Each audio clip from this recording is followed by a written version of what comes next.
హరే కృష్ణ. శ్రీకృష్ణ భగవానుడి యొక్క అంతర్ధానము అనేటువంటి అధ్యాయాన్ని మనం చూస్తున్నాము. ఈ అధ్యాయంలో శ్రీకృష్ణ భగవానుడు అంతర్ధానానికంటే ముందు తను దారుకుడికి ద్వారకకు వెళ్ళి తన యొక్క అంతర్ధానానికి సంబంధించినటువంటి లీల గురించి చెప్పడం అనేటువంటిది జరిగింది.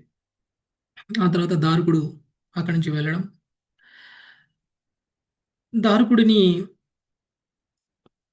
ఎప్పుడైతే దారుకుడు అక్కడ వాళ్ళకి చెప్పారో వాళ్ళందరూ కూడా నిర్ఘాంతపోయారు. కొంతమంది మూర్ఛిపోయారు, కొంతమంది గుండెలు బాదుకొని ముఖాన్ని బాదుకొని శోకతప్తులవ్వడం అనేటువంటిది జరిగింది. సో అందరూ కూడా పరిగెత్తుకుంటూ ఇక్కడికి రావడం అనేటువంటిది జరిగింది.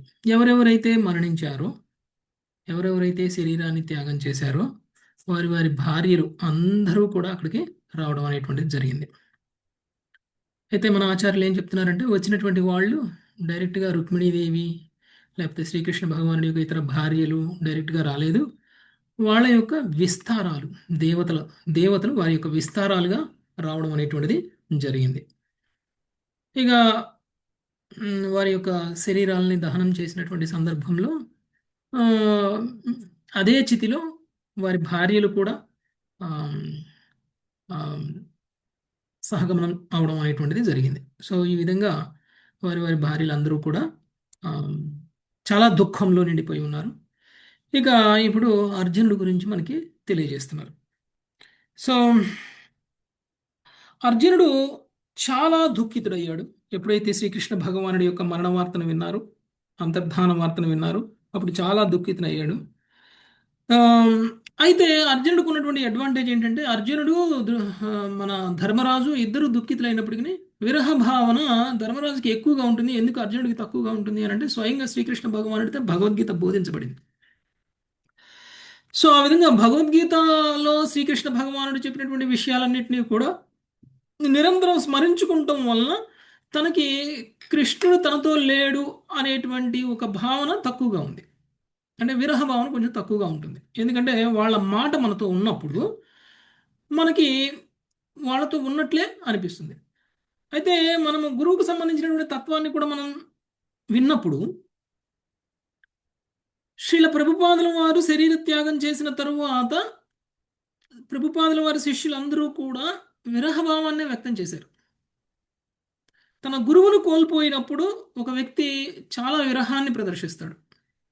అయితే ప్రభుపాదుల వారు ఏం చెప్పారు, నేను భౌతికంగా ఈ శరీరంలో మీ అందరితో పాటు లేనప్పుడు మీరు విరహాన్ని ప్రదర్శించాల్సిన అవసరం లేదు.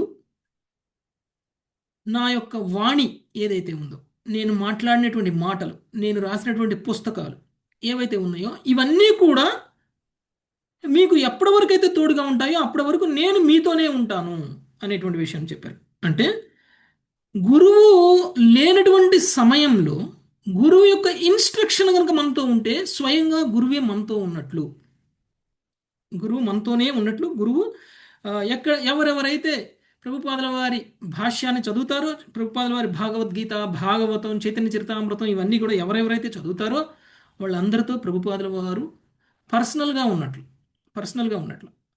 ఇక మన గురువు విషయానికి వస్తే, గురువు యొక్క ఇన్స్ట్రక్షన్ మనం కనుక ఎప్పుడూ కనుక గుర్తుంచుకుంటూ ఉంటే ఆటోమేటిక్గా గురువు కూడా మనతోనే ఉన్నట్లు, పర్సనల్గా సాంగత్యంలోనే ఉన్నట్లు. గురువు యొక్క సాంగత్యంలో మనం ఎప్పుడు ఉంటామో, గురువు యొక్క ఇన్స్ట్రక్షన్ ప్రకారంగా మనం నడుచుకుంటూ ఉన్నప్పుడు గురువు యొక్క సాంగత్యంలోనే మనం ఉన్నట్లు అవుతుంది. అలానే ఇప్పుడు అర్జునుడు కృష్ణుని యొక్క అభావాన్ని కృష్ణుడి యొక్క ఇన్స్ట్రక్షన్ తోటి ఫీల్ చేస్తున్నాడు. అంటే కృష్ణుడు ఇప్పుడు అర్జునుడిని వదిలేసి వెళ్ళలేదు. అంటే ఎవరెవరి చేతిలో భగవద్గీత ఉంటుందో, ఎవరెవరైతే భగవద్గీతని ఖచ్చితంగా ఫాలో అవుతూ ఉంటారో వాళ్ళందరి సాంగత్యం, కృష్ణుడి యొక్క సాంగత్యంలోనే వాళ్ళందరూ ఉన్నట్లు, అందులో ఏమీ తేడా లేదు. ఓకే, సో అది మనము చదువుకున్నాము. ఇంకా ఈరోజు 22వ శ్లోకం నుంచి చూద్దాం. రామారావు ప్రభుజీ 22 చదవలేదు కదండి?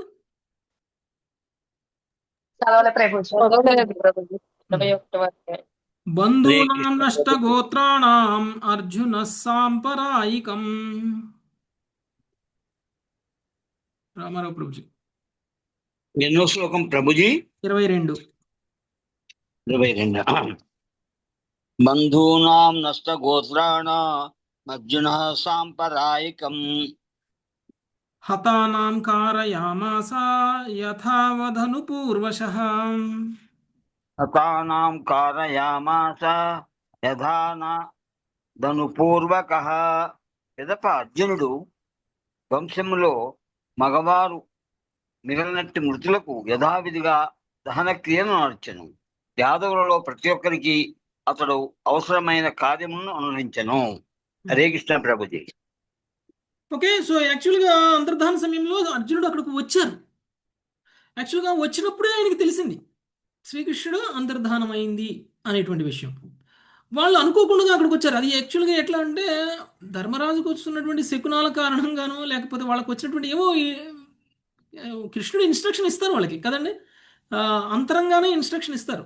వాళ్ళని కృష్ణుడే ప్రేరేపించి అక్కడికి తెప్పించినట్టున్నారు. కానీ ఈ విషయం ధర్మరాజుకి తెలియకపోవచ్చు, కానీ అర్జునుడికి తెలుసు. కానీ ధర్మరాజుకి తనకు వచ్చినటువంటి శకునాల కారణంగా కృష్ణుడు అంతర్ధానం అయ్యారేమో అని అనుకుంటున్నాడు తప్ప అయిన విషయం ఖచ్చితంగా తెలియదు. మళ్ళీ అర్జునుడు ఇక్కడి నుంచి ఎప్పుడైతే హస్తినాపురానికి వెళ్తారో అప్పుడు ఆయనకి తెలుస్తుంది. కానీ ఇక్కడ ఎవరెవరైతే మరణించారో ఒకవేళ వాళ్ళ ఇంట్లో కనుక పుత్రులు లేకపోతే దహన కార్యాలు అంత్యక్రియలు చేయడానికి పుత్రులు ఉండాలి. పుత్రులు లేకపోతే ఎవరింట్లో అయితే పుత్రులు లేరో దహన కార్యం చేయడానికి వాళ్ళ బదులు వాళ్ళ ఇంట్లో అర్జునుడే చేసేసారు అన్నమాట వాళ్ళందరికీ. ఓకే, అంతిమ సంస్కారాలు.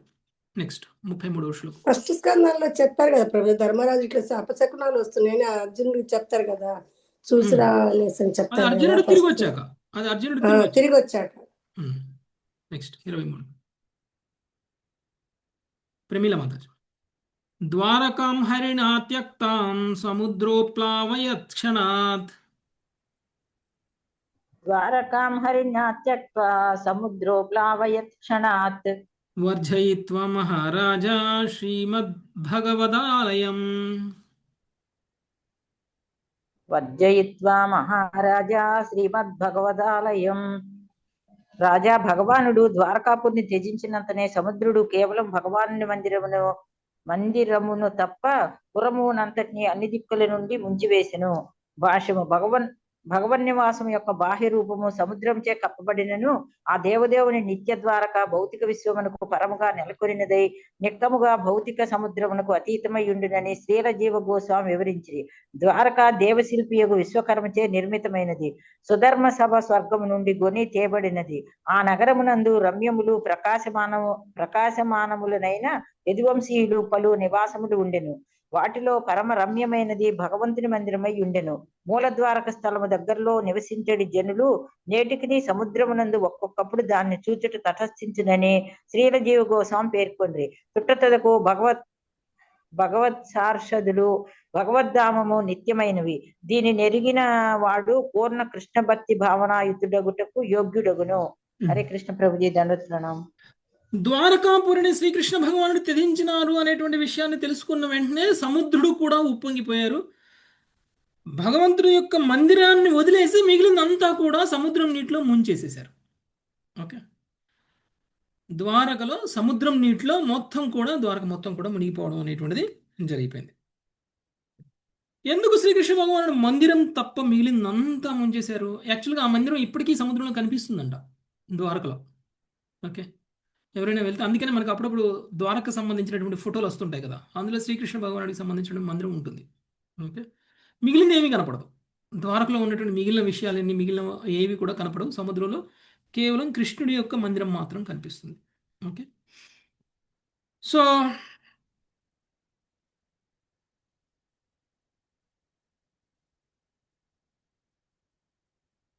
నెక్స్ట్ 24వ శ్లోకం లావణ్య మాతాజీ. నిత్యం సన్నిహితస్తత్ర భగవన్మధుసూదన. నిత్యం సన్నిహితస్తత్ర భగవన్మధుసూదనః. స్మృత్యా శేషాశుభహారం సర్వమంగళమంగళం. స్మృత్యా శేషాశుభహారం సర్వమంగళమంగళం. భగవంతుడగు మధుసూదనుడు ద్వారకయందు నిత్య నివాసుడై ఉన్నాడు. అది మంగళకరమైన ప్రదేశములలోకెల్లా పరమ మంగళకరమైనది. కేవలము దానిని స్మరించుటచే సమస్త అశుభములు నశింపగలవు. హరే కృష్ణ ప్రభుజీ. భగవంతుడు అగు మధుసూదనుడుకు ద్వారకయందు నిత్యవాసుడై ఉన్నాడు. అది మంగళకరమైనటువంటి ప్రదేశంలోకెల్లా పరమ మంగళకరమైనది. కేవలం దాన్ని స్మరించుటే సమస్త అశుభములు నశించగలవు. ద్వారక యొక్క గొప్పతనం గురించి చెప్తున్నారు. కృష్ణుడు ఇప్పుడు ద్వారకలో లేరా, ఉన్నారా? ఉన్నట్టే ప్రభుజీ, ఉన్నారు ఉన్నట్టే ప్రభుజీ. అంతటా ఉంటారు. సర్వాంతర్యామి కదా. ఉన్నట్లే ప్రభుజీ, అంతటా ఎందుకు? ఉంటారు. ఎట్లా? అంతటా ఉంటారు కాబట్టి ఇప్పుడు ద్వారకలో కూడా ఉన్నారు అని అనుకోవాలా? ఆయన లేని ప్రదేశం ఎక్కడ ప్రభు? అలా కాదు, ఆయన లేని ప్రదేశం లేదు ద్వారక కరెక్టే. ప్రత్యేకించి ఆధ్యాత్మిక ద్వారక మాత్రం శ్రీకృష్ణ భగవానుడు నిత్యం ఉంటారు అక్కడ. ఓకే, నిత్యం. ఆయన అంటే మనకి భౌతిక శరీరంతో కనిపించకపోవచ్చు, కానీ కృష్ణుడు అక్కడ ఉంటారు అని చెప్తారు. అందుకనే మనం అందరం కూడా మథుర, బృందావన్, ద్వారక కూడా ఒక ఒక గొప్ప పుణ్యక్షేత్రం. ద్వారక కూడా వెళ్ళాలి. ద్వారకను తలుచుకుంటేనే శ్రీకృష్ణ భగవానుడి యొక్క సుధామ సభ అక్కడే ఉంది కాబట్టి ద్వారకను తలుచుకుంటేనే మనలో ఉన్నటువంటి అనర్థాలన్నీ పోతాయట. ఓకే, మన అనర్థాలన్నీ పోతాయి. ఓకే, ద్వారకా లీలలను తెలుసుకోవచ్చు మనం, అశుభాలన్నీ నశించిపోతాయి. నెక్స్ట్ 25వ శ్లోకం చూడండి. యాక్చువల్గా ఈ ద్వారకా నగరాన్ని నిర్మించింది విశ్వకర్మ. విశ్వకర్మ ఈ సుధామ సభని ఎక్కడి నుంచి తీసుకొచ్చి పెట్టారు? ఇక్కడ ద్వారకలో స్వర్గం నుంచి తీసుకొచ్చి పెట్టారట. స్వర్గం నుంచి తీసుకొచ్చి పెట్టినటువంటి ఈ సుధామ సభ చాలా అభేద్యమైనది, ఎవరూ కూడా దాన్ని ఛేదించలేరు. కానీ సముద్రుడు ముంచేశారు దాన్ని. ఓకే, సముద్రుడు నీళ్ళలో ముంచేయడం అనేటువంటి జరిగింది. అందుకని అది ఇప్పటికీ కూడా నశించిపోలేదు, అప్పటికి కూడా అలానే ఉంటుంది. మనము సముద్రంలో కనుక దిగితే కనిపిస్తుంది మనకి. కొంతమంది కనిపించకపోవచ్చు, కొంతమంది నమ్మకపోవచ్చు, కానీ ఎవరెవరికైతే కృష్ణుడి మీద శ్రద్ధ ఎవరికైతే ఉంటుందో వాళ్ళందరూ కూడా దాన్ని విశ్వసిస్తారు. నెక్స్ట్ 25వ శ్లోకం నాగలక్ష్మి మాతాజీ. స్త్రీ బాల వృద్ధానాదాయ హతశేషాంధ నంజయ స్త్రీ బాల వృద్ధ నాదాయ అత శేషానంద నంజయ ఇంద్రప్రస్థం సమావేశ్య వజ్రం తత్రాభ్యషేచయత్. ఇంద్రప్రస్థం సమావేశ్య వజ్రం తథాభ్యషేచయత్. యదువంశములో మిగిలిన స్త్రీలను, బాలులను, వృద్ధులను అర్జునుడు ఇంద్రప్రస్థంలోకి తీసుకొని వచ్చి వజ్రుని యాదవరాజుగా అభిషేక్తుని చేసింది. Thank you. యదువంశంలో ఎవరెవరైతే స్త్రీలు, బాలురు, వృద్ధులు మిగిలిపోయారో వాళ్ళందరినీ ద్వారకలోనే వదిలేసేయలేదు. అర్జునుడు వాళ్ళందరినీ కూడా తీసుకుని యాదవ రాజులుగా ఒకళ్ళని అభిషిక్తుల్ని చేయటమే కాకుండా వాళ్ళందరినీ తీసుకుని ఇంద్రప్రస్థానికి తీసుకెళ్ళడం అనేటువంటి జరిగింది. వజ్రుడు అనేటువంటి అనేటువంటి వ్యక్తిని యాదవరాజుగా అభిషేకం చేయడం అనేటువంటి జరిగింది. నెక్స్ట్ 26వ శ్లోకం. అంటే వజ్రనాభుడా ప్రభుజీ? వజ్రనాభుడా? కాదు, మునిమానవుడు, తెలియదు, మునిమానవుడు కావచ్చు మాతది, కావచ్చు. 26 వేముల నరసింహారావు ప్రభు. శ్రుత్వా సుహృద్వధం రాజన్ అర్జునాత్తే పితామహ కృత్వా సుహృద్గద్వం రాజన్ అర్జునాతే పితామహ త్వాం తు వంశధరం కృత్వా జగ్ముః సర్వే మహాపదం. త్వాం తు వంశధరం కృత్వా జగ్మౌ సర్వే మహాపదం. రాజా, బంధు మరణమును అర్జునుని వలన వినినంతటా నీ పితామహులు నిన్ను వంశ పోషకునిగా నిలిపి ఈ జగత్తు నుండి నిష్క్రమణమునకు సన్నద్ధులగట్టుకే వెడిది. హరే కృష్ణ ప్రభుజీ, దండవత్సలములు, ధన్యవాదాలు. ఓకే, ఎవరి గురించి మాట్లాడుతున్నారు? ఈయన సుఖదేవ్ గోస్వామి మాట్లాడుతున్నారు. రాజా అని ఎవరిని అంటున్నారు? పరీక్షణ్ మహారాజు. పరీక్ష మహారాజుని అంటున్నారు. అంటే ఎవరి గురించి మాట్లాడుతున్నారు ఇక్కడ? వాళ్ళ ఎవరు తాతల జగత్తు నుంచి నిష్క్రమణకు సన్నద్ధులయ్యారు అని అంటున్నారు? తాత తాత పితామహులు. పితామహులు పితామహ. పితామహులు అంటే తాతకి తండ్రి. అమ్మకి అవును, పిత అంటే తండ్రి, తండ్రి తండ్రి. తండ్రికి తండ్రి. తండ్రికి తండ్రి. మాతామహుడు అంటే తల్లి. పరీక్షణ్ మహారాజు ఎవరికి కొడుకు? అభిమన్యుడికి. అవునా? అవును లక్ష్మి. ప్రభుజీ. పరీక్షణ్ మహారాజు అభిమన్యుడు. అభిమన్యుడు ఎవరికి కొడుకు? అర్జునుడి కొడుకు. అర్జునుడు కొడుకు. ఓకే, అంటే ఇక్కడ పితామహులు అంటే ఇక్కడ ఎవరెవరు వస్తారు? పాండవులు అందరూ వస్తారు. ఓకే, అర్జునుడితో పాటు మిగిలిన పాండవులందరూ. సో ఈ వార్త విన్నారు అర్జునుడి ద్వారా. ఈ సంఘటన మనము మొదటి స్కందంలో చూసాం డీటెయిల్గా. అర్జునుడు వాళ్ళందరినీ తీసుకొని కురుక్షేత్రం హస్తినాపురానికి వచ్చినప్పుడు, అంటే ఇంద్రప్రస్థానికి వచ్చినప్పుడు ధర్మరాజుకు మొత్తం ఎక్స్ప్లెయిన్ చేసినప్పుడు అక్కడ జరిగినటువంటి సంఘటన మొత్తం, అప్పుడు ఉన్నటువంటి శకునాలని పట్టి ధర్మరాజు గెస్ చేయడం ఏం జరిగిందని, లేకపోతే అర్జునుడి ముఖాన్ని చూసి అర్జునుడు ఎందుకు ఇంత బాధపడుతున్నాడు అనేటువంటి దాన్ని చూసి కృష్ణుడు ఏమన్నా అంతర్ధానం అయ్యారా అని ఆయనకి అప్పుడు డౌట్ వచ్చింది. సో ఎప్పుడైతే ఈ అంతర్ధాన వార్తను విన్నారో అప్పుడు పాండవులు అందరూ కూడా ఇక ఈ జగత్తు నుంచి నిష్క్రమణకి వాళ్ళు రెడీ అయిపోయారు. అందుకనే పరీక్షణ్ మహారాజుకి పట్టాభిషేకం చేయడం అనేటువంటిది జరిగింది. పరీక్షణ్ మహారాజుకి చెప్తున్నారు, నిన్ను వాళ్ళ వంశ పోషకుడిగా నిలిపి, అంటే వాళ్ళ తర్వాత రాజుగా ఆయన్ని ఉంచారనమాట. పరీక్షణ్ మహారాజుని ఉంచి వాళ్ళు ఈ జగత్తుని వదిలేసి వెళ్ళడానికి సిద్ధమయ్యారు. 27 సుజాత మాతాజీ. యయేతద్ధేవ దేవస్య విష్ణు కర్మాణి జన్మచ దేవస్య విష్ణు కర్మాణి జన్మ చ కీర్తయే శ్రద్ధయా మర్త్యః సర్వపాపై ప్రముచ్యతే. కీర్తయేశ్చత్రస్యాం మర్త్యా సర్వపాపై ప్రముచ్యతే. దేవదేవుడగు విష్ణువు యొక్క ఈ జన్మ కర్మలను శ్రద్ధతో కీర్తించబడు సకల పాప విముక్తుడను. హరే కృష్ణ ప్రభుజీ, ధన్యవాదాలు. ఓకే, జన్మ కర్మలు దివ్యమైనవి. జన్మ కర్మ చ మే దివ్యం ఏవం ఏ వేత్తి తత్వతః. ఎందుకు చెప్పారు అది? త్యక్త్వా దేహం పునర్జన్మ నైతి మామేతి పునర్జన్మ. జన్మ కర్మ దివ్యమైనది కాబట్టి నా జన్మ కర్మల గురించి ఎప్పుడూ కూడా స్మరణం చేస్తూ ఉండండి. అలా చేస్తే మీకు ఎప్పటికీ కూడా తిరిగి ఈ భౌతిక విశ్వానికి రావాల్సిన అవసరం లేదు అని చెప్పారు కృష్ణుడు. అందుకని ఇక్కడ కూడా మనం కృష్ణుడి యొక్క లీలల్ని విన్నాం. కృష్ణుడి యొక్క జన్మ నుంచి కృష్ణుడు చేసినటువంటి అన్ని లీలలతో పాటుగా అంతర్ధాన లీల కూడా విన్నాం 10-11వ స్కందాలు. అవునా కదా? సో దీనివల్ల మనకు వచ్చే లాభం ఏమిటి? అయ్యో, నేను టీవీ సీరియల్స్ అన్ని కోల్పోయాను, ప్రభుజీ మురళీ ప్రభుజీ భాగవతం చెప్తున్నారు కదా అని చెప్పేసి నేను పర్సనల్ పనులన్నీ మానేసుకున్నాను, టీవీ సీరియల్స్ కోల్పోయాను, ఎన్నో సినిమాలు చూడొచ్చు, ఎన్నో సీరియల్స్ చూడొచ్చు, అవన్నీ పోయాయి, అంతా మీకు లాస్ అనుకుంటున్నారా మీరు?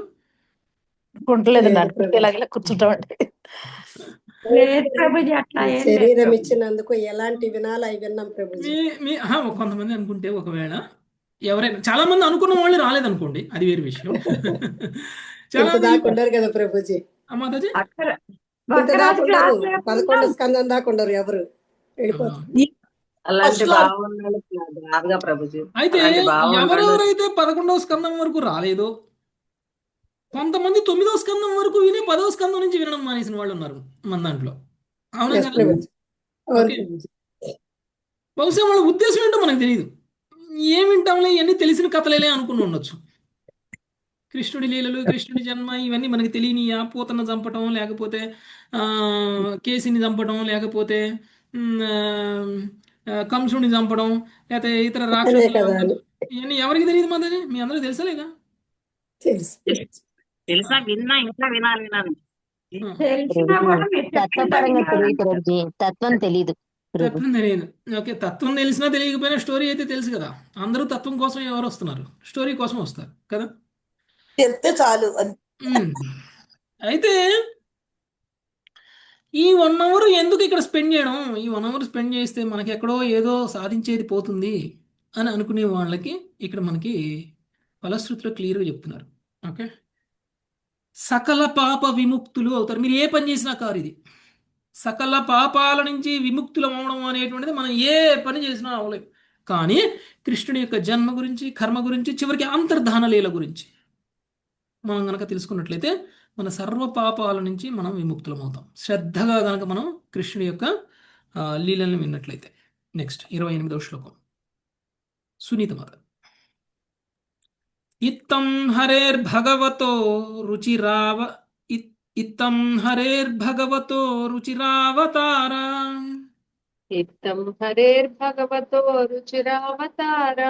వీర్యాణి బాలచరితాని చ శంతమాని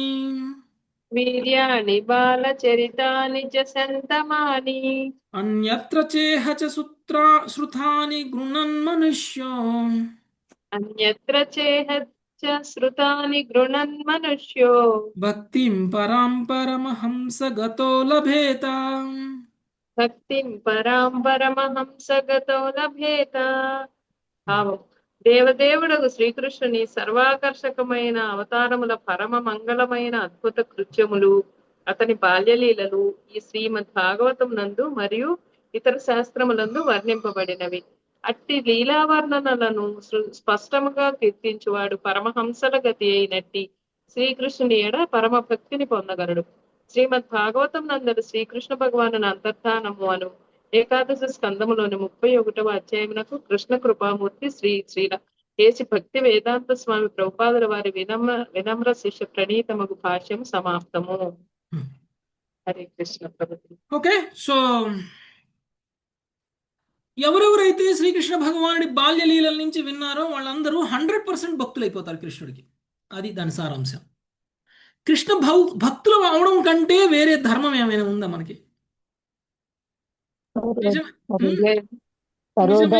సర్వధర్మాన్ పరిత్యజ్య మామేకం శరణం. కృష్ణ భక్తులు అవడం కంటే వేరే ధర్మం లేదు. ఇప్పుడు భగవద్గీతలో కృష్ణుడు చెప్పారు ఇలా ఉండాలి అని. ఓకే, అలా ఉండాలి అంటే మనం ఏం చేయాలి? ఇప్పుడు కృష్ణుడు ఒక్క విషయాన్ని చెప్పారు, సర్వధర్మాన్ పరిత్యజ్య మామేకం శరణం వ్రజ అని అన్నారు. అంటే ఆ ఒక్క మాటలో మనకి ఆచార్యులు కనుక మనకి ఎక్స్ప్లెయిన్ చేయకపోతే సర్వధర్మాన్ పరిత్యజ్య అంటే ఏంటో మనకు తెలియదు. భగవద్గీత పూర్తిగా చదవకముందు, భగవద్గీత యొక్క భాష్యాన్ని మనం చదవకముందు సర్వధర్మాన్ పరిత్యజ్య అంటే ఏంటి అనేది విషయం మనకు తెలియదు. ఎందుకు సర్వధర్మాన్ పరిత్యజ్య, ధర్మం వదిలిపెట్టమంటున్నారు ఏంటి కృష్ణుడు అని చాలా మంది ప్రశ్నించారు నన్ను. ధర్మాలు చేయకండి అని అంటున్నారు ఏంటి కృష్ణుడు అని మనల్ని చాలా మంది మనల్ని ప్రశ్నించారు. ఓకే, అలా భౌతికంగా ఉన్నటువంటి వ్యక్తులు, లేకపోతే నాస్తికులు, లేకపోతే కృష్ణుడి మీద నమ్మకం లేనటువంటి వాళ్ళు ఇష్టం వచ్చింది అనుకోనియండి. సర్వధర్మాన్ పరిత్యజ్య మామేకం శరణం వ్రజ అనే దానికి వాళ్ళు ఏదనుకుంటే అది అనుకోనియండి. వాళ్ళు ఏమనుకున్నారు అనేటువంటి దాంతో మనకి సంబంధం లేదు. కానీ మా అందరికీ కృష్ణుడు చెప్పినటువంటి ఆ మాట మీద 100% విశ్వాసం ఉంది కదా. మరి విశ్వాసం ఉన్నప్పుడు అది ఎలా పాటించాలి? మనం అది పాటించేటువంటి శక్తి, పాటించేటువంటి సంకల్పం, పాటించగలిగినటువంటి సమర్థత మనకి ఎప్పుడు వస్తుంది, ఎలా వస్తుంది? కృష్ణ కథలు, కృష్ణ లీలలు శ్రవణం చేస్తే కృష్ణ లీలలు శ్రవణం చేస్తే వస్తుంది. అందుకనే మనము బాల్యలీల నుంచి శ్రద్ధగా క్షుణ్ణంగా కీర్తించాం, అవునా కదా? బాల్యలీలల నుంచి కీర్తించుకుంటూ వచ్చాం. 10th క్యాంటు మొదటి కాడి నుంచి మనం కీర్తించుకుంటూ వచ్చాం. ఒకవేళ శ్రద్ధగా కీర్తించకపోతే మనం భక్తులం కామేమో, కానీ శ్రద్ధగా కనుక కీర్తించినట్లయితే మనం 100% కృష్ణ భక్తులం అవుతాం. అందులో డౌట్ లేదు. మనం అందరం కూడా చాలా శ్రద్ధగా, ప్రతి కథని చాలా శ్రద్ధగా, మిగిలిన స్కందాల కంటే ఎక్కువ శ్రద్ధగా విన్నాం మనం. భాగవతం 10వ స్కందం 11వ స్కందం. ప్రతి శ్లోకాన్ని, ప్రతి శ్లోకంలో ప్రతి భాష్యాన్ని లైన్ బై లైన్ చదివి మరీ విన్నాం మనం. ఓకే, సో ఇంతకంటే శ్రద్ధగా ఎవరు చదివి ఉండకపోవచ్చు కదా. ఇంతకంటే లైన్ బై లైన్ ఒక్క పేజ్ మిస్ కాకుండా, చివరికి ఇది పర్వాలేదులేండి మీరు చదువుకోండి అని కూడా అనలేదు మనం. ఏ తాత్పర్యాన్ని, ఏ భావాన్ని కదా. లేదంటే చదవడం ఎందుకు లేండి, నేను సారాంశం చెప్పేస్తానులే అని కూడా నేను అనలేదు. ఇంకో రెండోసారి చెప్పినా వినేలా ఉన్నాం ప్రభు. అంత బాగుంది. సో అంత శ్రద్ధగా మీరు విన్నారు కాబట్టి మీ అందరూ కూడా కృష్ణ భక్తులు అవడం అనేటువంటిది గ్యారంటీ. అందులో డౌటే లేదు. మీ అందరికీ కూడా కృష్ణ ప్రేమ, కృష్ణ భక్తి 100% మీ అందరికీ దొరుకుతుంది. ఓకే, హరి బోల్ ప్రభు, హరి బోల్ ప్రభు. థ్యాంక్ యూ ప్రభుజీ. గురు మహారాజ్ మీ కృప. థ్యాంక్ యూ ప్రభుజీ. హరి కృష్ణ, హరి బోల్. ప్రభుజీ మేము మొదటి నుంచి వినలేదు, మధ్యలో నుంచి వింటున్నాం. మళ్ళీ మొదటి నుంచి చెప్పగలరా ప్రభుజీ? మళ్ళీ మధ్యలో నుంచి వచ్చాం మాతాజీ. మొదటి నుంచి అంటే 10వ స్కందాన్ని 10వ స్కందం మొదటి నుంచి విన్నారా? విన్నాను మాత ప్రభుజీ. ఇది అయిపోయిన తర్వాత మళ్ళీ మొదటి నుంచి చెప్తాం మాతాజీ. 12వ స్కందం మిగిలిపోయింది. 12వ స్కందం అయిపోయిన తర్వాత మళ్ళీ మొదటి స్కందం నుంచి వస్తాం. ఎందుకంటే చాలా మంది మొదటి స్కందం నుంచి వినలేదు. కొంతమంది 4వ స్కందం, కొంతమంది 5వ స్కందం, కొంతమంది 6వ స్కందం అలా జాయిన్ అయ్యారు. ఓకే ప్రభుజీ, మేమంతా అంతే 4 నుంచి విన్నాం ప్రభు. 4లో జాయిన్ అయ్యాం ప్రభు. ఎందుకు మీకు నేను మొదటి స్కందం కూడా చెప్పాను మళ్ళీ రెండోసారి. చెప్పారు ప్రభు, చెప్పారు. మళ్ళీ చెప్పారు. మళ్ళీ తర్వాత రెండో స్కందం కూడా చెప్పుకున్నాం. రెండో స్కందం లేదు, 3వ స్కందం నుంచి మళ్ళీ రెండోసారి స్టార్ట్ చేశాం. అవును. ప్రభు దేవ్ ప్రభు మొదటి మళ్ళీ స్కందం ఇది నుంచి రెండోసారి స్టార్ట్ చేసాం, మళ్ళీ మూడోసారి మొదటి స్కందం మళ్ళీ చెప్పుకున్నాం. ఫస్ట్ టైం మొదటి స్కందం నుంచి 8 స్కందాలు చదివాం. రెండోసారి మళ్ళీ 8 మొదటి స్కందం నుంచి ఇప్పుడు 11వ స్కందం వరకు వచ్చాం. మూడోసారి మొదటి స్కందం ఒక్కటి చెప్పుకున్నాము. అవును. ఈ స్కందం మేము రెండోసారి చేరాము మూడో ప్రభుజీ. స్కందం నుంచి. Yes. మాకు ఫస్ట్ సారి తెలియదు ప్రభు, రెండోసారి కూడా 5వ అధ్యాయం నుంచి చదివాను. అప్పుడు ఎంతమంది వచ్చేవాళ్ళు ప్రభుజీ? ఫస్ట్ సారి 8 స్కందాలు